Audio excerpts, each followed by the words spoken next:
Alrededor del mundo existen narraciones de maldiciones reales que nos han asombrado, como, por ejemplo, el Club de los 27, un reducido grupo de artistas que murieron sin explicación alguna a los 27 años.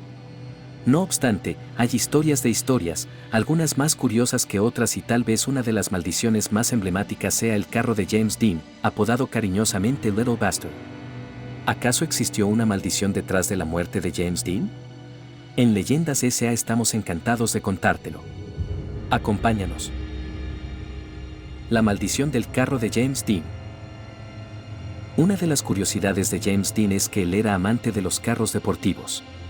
Le tenía especial cariño a un precioso Porsche 550 Spider, al cual llamó Little Bastard, que en español sería Pequeño Bastardo. Un automóvil que condujo por última vez el 30 de septiembre de 1955, cuando, al llegar al cruce de la localidad californiana de Cholane, el destino quiso que chocara brutalmente contra un Ford Custom Coupe, otro bonito vehículo conducido por otro joven que perdió el control del volante golpeándose contra el del famoso actor. Y, aunque James Dean intentó esquivarlo, terminó impactando contra un tendido eléctrico, partiéndose el cuello en el acto.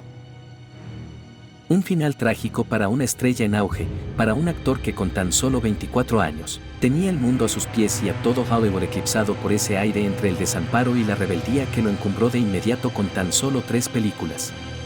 Una figura única que, a partir de ese momento, cuando su cuerpo quedó sin vida en el interior del Little Bastard, empezó a definirse la auténtica leyenda de James Dean.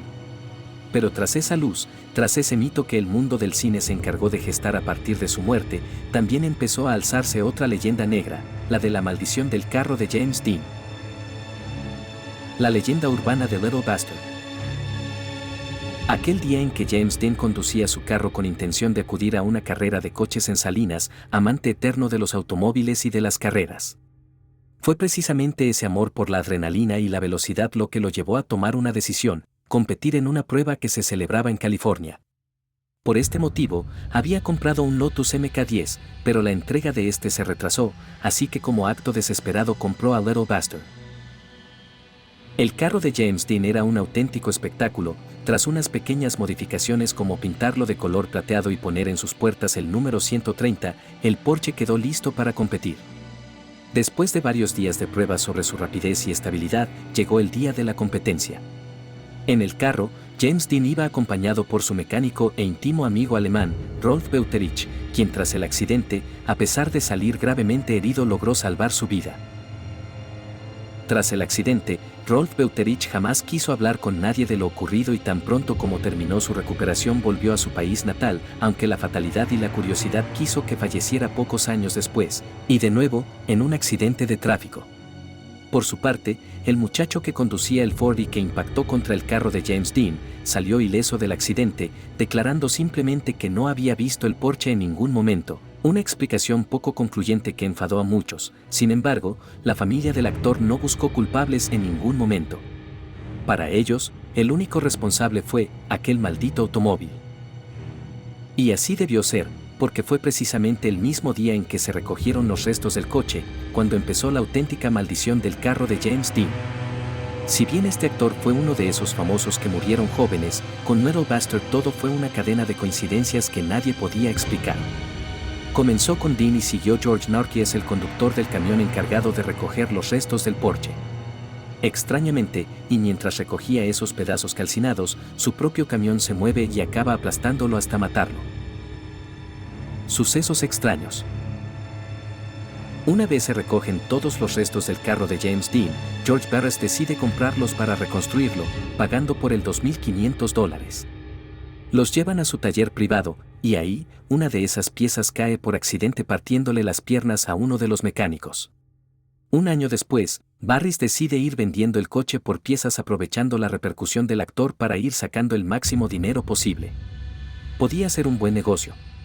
De ese modo es como llega el motor a un tal Troy McHenry, quien, ilusionado por poseer el corazón de Little Bastard, no tiene otra idea más que instalarlo en su propio coche para participar en una carrera de coches. Acaba falleciendo en la primera curva. La transmisión del Porsche es adquirida por William Ashford, quien, como no, la instala también en su vehículo. A los pocos días sufre un terrible accidente donde el coche queda totalmente destrozado y él gravemente herido, aunque logra sobrevivir. Pero allí no termina todo. La mala suerte del carro de James Dean le llegó también a un osado ladronzuelo, quien, sabiendo dónde se encontraban aún las piezas del famoso coche de James Dean, no tiene otra idea más que la de robar el volante. Al intentarlo, se rompe un brazo en el mismo garaje. Faltaba sin duda una parte importante. ¿Qué ocurrió con la carrocería del precioso carro? Barris, el propietario de todas las piezas del carro de James Dean, lo vendió a la patrulla de carreteras de California, quienes estaban ilusionados por reconstruir un coche con esa pieza. La llevan a un taller y la dejan allí a la espera de iniciar el proyecto, pero esa misma noche el taller se incendia, perdiéndose varios vehículos, a excepción de la carrocería del Little Bastard, que queda intacta. Pero aún hay más. Todas las veces en que sus restos han sido puestos en una exhibición, ha sido fuente de desdichados desastres. En una ocasión una de las piezas cayó del pedestal hiriendo a una niña, y en otro momento, cuando un vehículo de seguridad lo trasladaba a Oregón para otro evento, sufrió un terrible accidente donde su conductor perdió irremediablemente la vida. Tal vez te preguntes qué fue de este pequeño bastardo digno de uno de los libros de Stephen King. Te diremos que todo lo que te hemos relatado ocurrió en un intervalo de 3 años desde la muerte de James Dean, instante en que alguien pensó en que lo mejor era impedir que las piezas del coche fueran repartidas aquí y allá. Se optó por una sencilla idea: dividir el coche en 11 partes para dejarlas fijas en una sólida base de hierro. Desde entonces, nada malo ha vuelto a ocurrir. Tal vez el oscuro demonio que habitaba en ese porche esté ya en paz.